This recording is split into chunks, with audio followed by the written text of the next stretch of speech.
Salut à tous et à toutes. Donc là je viens faire la deuxième vidéo. C'était pas du tout prévu qu'il y en ait deux, mais c'est la vie qui suit son cours. Deuxième vidéo pour le couple. En fait, donc le couple, pourquoi je parle de ça? Tout simplement parce que quand même mon premier programme il y a 10 ans, c'est fusionner son couple intérieur pour en rayonner l'harmonie à l'extérieur. Donc voilà, et puis aussi parce que j'ai beaucoup de gens qui viennent me confier ça, que ce soit dans mon boulot, que ce soit mes amis, on en parle, on partage. Donc le but de ces vidéos, c'est vraiment du partage cœur à cœur. Et puis que vous puissiez me dire aussi ce qui émerge pour vous en fait, parce que c'est une voie d'expansion et d'exploration aussi le couple. Et quelque chose que je dis pas souvent, c'est aussi parce que en moi, je vis ces expériences aussi dans le quotidien.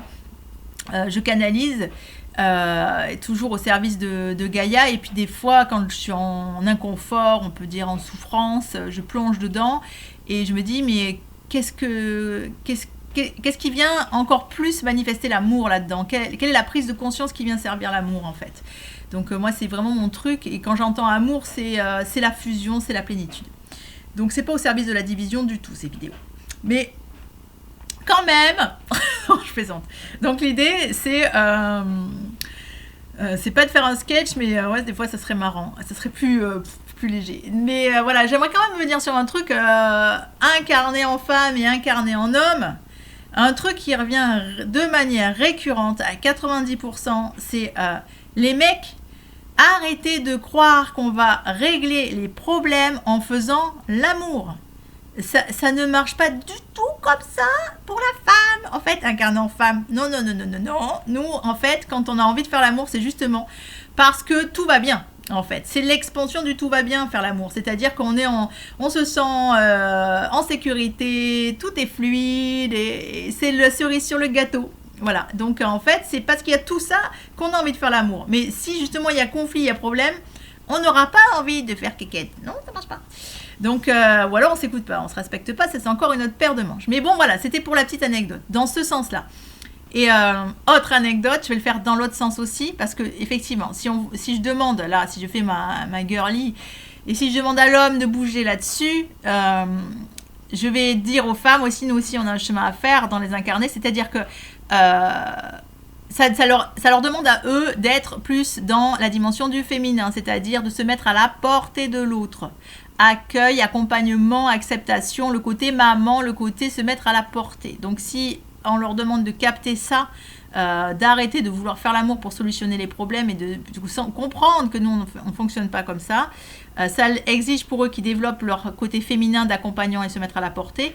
Et pour nous, il faut le faire dans le sens inverse. Alors j'entends beaucoup aussi d'hommes qui disent oh non mais l'autre elle bricole jamais et puis elle s'en fout en fait. Donc c'est vrai que par exemple quand l'homme répare quelque chose, que ce soit une voiture, que ce soit je sais pas la plomberie ou un truc, c'est vrai que ils vont arriver, ils vont avoir besoin de nous expliquer ah ouais mais en fait c'était tout un truc, il fallait mettre le joint dans le machin et c'était ingénieux, mais il fallait remonter la baignoire parce que c'était pas au bon truc, ou tu vois un truc assez technique en fait. Et puis nous on dit ouais bon c'est bon tu l'as réparé quoi, pour faire un fromage. Et non en fait il y a aussi une reconnaissance, une célébration de l'ingéniosité du masculin avec la matière, avec la machine. Aller intégrer plus la machine, nous du côté du féminin. Les féminins on n'est pas très machine. Donc voilà, c'est un peu ça. La partie machine. Donc voilà, maintenant je reviens à nos moutons, parce que c'était la petite aparté du coup de gueule du jour. Mais donc dans le couple, on est deux trucs, il y a la partie A et la partie B en fait, deux personnes. On met les choses au clair, deux personnes évidemment épanouies et complètes, c'est-à-dire on est sur l'idée d'un couple conscient éveillé. Ok. À partir du moment où il y a des manques, des projections de dépendance affective, on n'y est pas. C'est pas là. Il y a d'autres choses à régler avant. Là, on est dans l'histoire de un être complet avec un être complet. C'est-à-dire qu'on est tous des êtres complets, mais on en a plus ou moins conscience. Donc, la partie A est dans sa plénitude épanouie. La partie B est consciente de sa plénitude épanouie. Ces personnes se rencontrent et vont fusionner, expansionner cette plénitude. À partir de là, ils vont créer une partie C. C'est comme dans l'entreprise. A plus B vont créer C. Et C, c'est le projet, c'est la graine du couple. Et cette graine du couple, elle est divisée en deux. Là, je vous dis, c'est ce qui s'est déposé, en fait, pour moi, clairement, ce matin, avant-hier. Je sais plus. Bref, ça s'est déposé et je vous en fais le partage. Et donc, cette graine C, elle est divisée en deux. Il y a la partie cohabitation et la partie fusion. Ça revient sur ma première vidéo. Donc, en fait, la partie cohabitation, c'est la logistique. C'est important. Donc, on va partager un lieu en commun. Et ce lieu, il faut en prendre soin comme d'une graine. Donc, le ménage, les courses, entretenir le jardin, réparer, aller chercher les enfants à l'école, faire les courses, j'ai déjà dit, faire à manger, les lessives et tout ça. Donc, ça, c'est la logistique. Ça se partage, ça doit être fluide, en bonne entente. C'est ce qu'on appelle le partenariat et finalement la collaboration. Sans ça, ça sera très compliqué aussi. S'il y a des écueils là-dedans, ça va être un peu le bins assez rapidement parce qu'il y en a un qui va se fatiguer. C'est simple, en fait. Faut voir en termes énergétiques.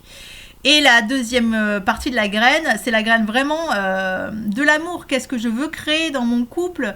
Et se reposer la question tous les jours. C'est un engagement du quotidien, en fait. Enfin, c'est pas un engagement du quotidien, j'aime pas la tournure, c'est dans l'instant présent que ça se vit. Est-ce que je me sens de nourrir cette graine, en fait, toujours? Et qu'est-ce que je veux nourrir? Et c'est là qu'on retrouve les 5 langages de l'amour. Donc, loin des projections et des attentes, personne n'a à répondre aux attentes et aux projections de l'autre, c'est juste le considérer en termes de besoins. Donc, il y en a un qui va avoir besoin de sentir l'amour de l'autre à travers le service rendu, par exemple. Et ben autant essayer de nourrir ça, de lui faire plaisir, hein, parce que sinon on est à côté, on peut toujours lui dire je t'aime, mais c'est pas comme ça qu'il sait qu'on l'aime. Donc voilà. Et puis une personne qui a besoin des paroles valorisantes ou d'être touchée, il faudra nourrir. Enfin, c'est important de répondre tant qu'à faire se peut à ses besoins. Donc il y a ça dans la base de cette graine là, mais il y a aussi donc qu'est-ce que je veux nourrir. Qu'est-ce qui est important pour ce couple? Est-ce qu'on se pose une journée pour vivre ce couple pleinement? Pour vivre la voie de l'extase au travers de l'amour? Est-ce qu'on prend une journée pour écrire ensemble? Est-ce que tous les jours, je ne mettrai pas une demi-heure pour faire un point sur vers quoi on va? Qu'est-ce que j'aime chez l'autre? Enfin voilà, peu importe, mais cette graine, elle est importante à nourrir et si elle n'y est pas, ça va se tarir.